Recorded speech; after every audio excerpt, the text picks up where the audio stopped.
socialism is that transitory stage between capitalism and communism, just like capitalism and communism. So just like we went through feudalism, and feudalism, the old kings and queens and lords gave way to capitalism.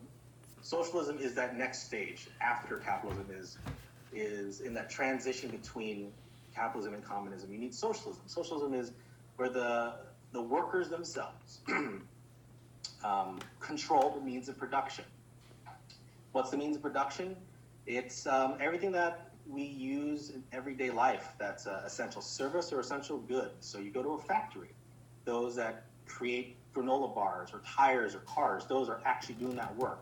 Or in terms of services, so software engineers, doctors, teachers, they provide a service, right? Those people that are actually providing that service or creating that good, they themselves know how to do that job the best.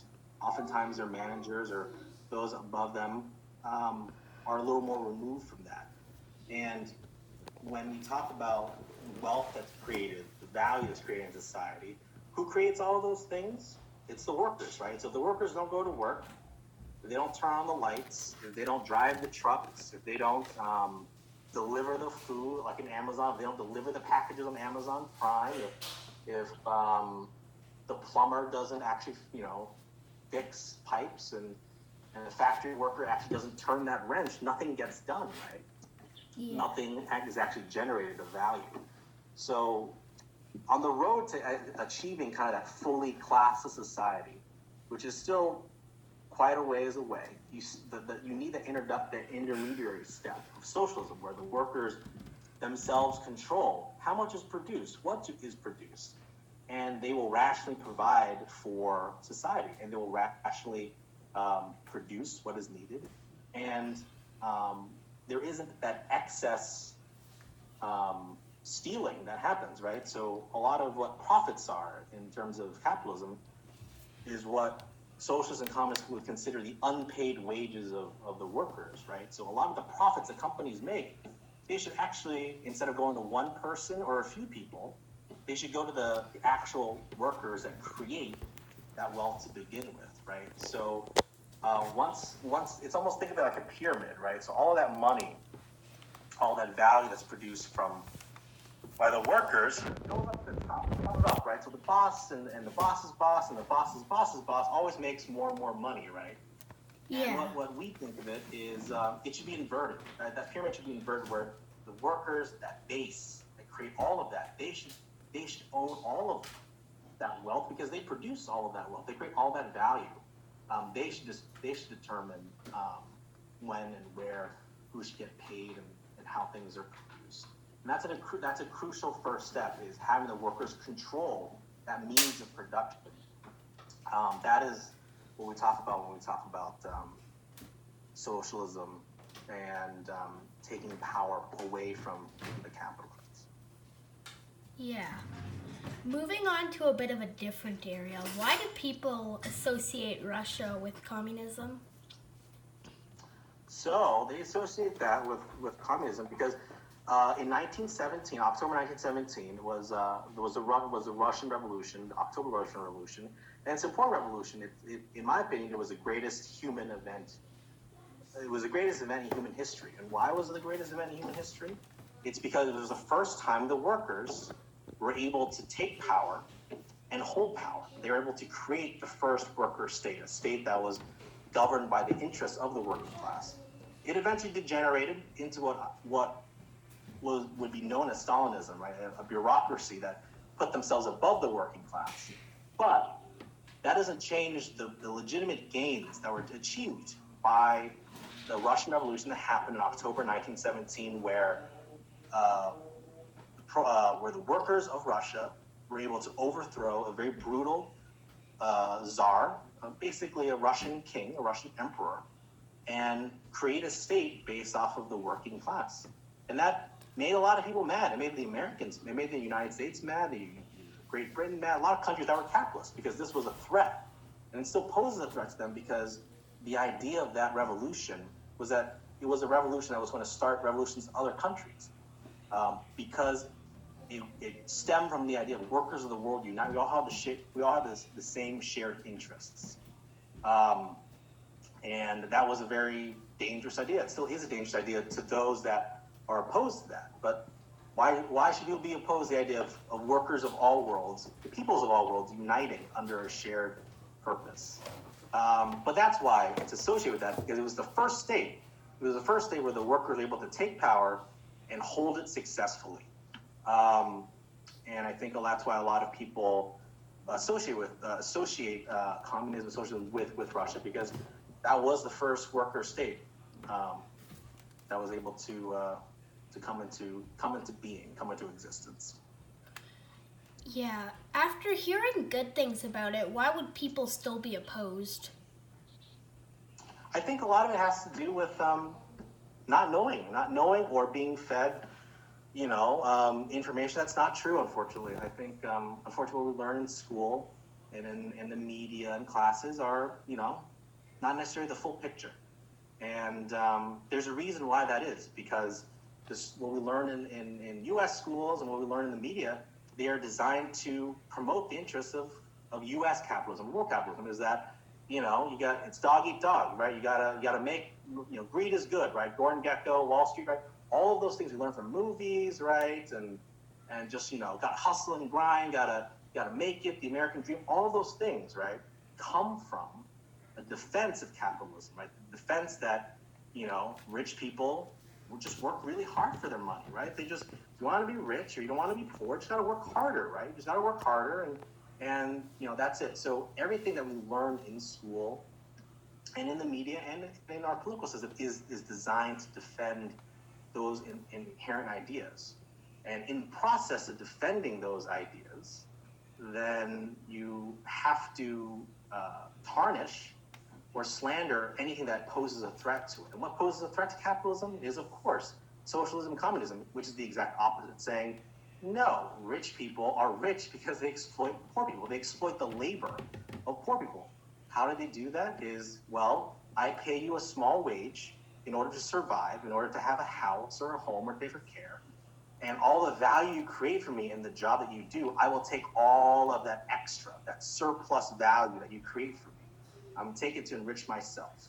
That's what Karl Marx wrote about in his books Value, Price, and Profit, where he talks about the surplus value of labor. That's where the capitalists get their power from, is they take all that extra value you create as a worker, as a wage worker, and they use it as profit when they should be paying you more, right?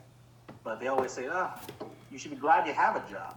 And they kind of, they use that threat of, well, you don't like us, well, you can always find another job. But oftentimes it's very hard to find another job.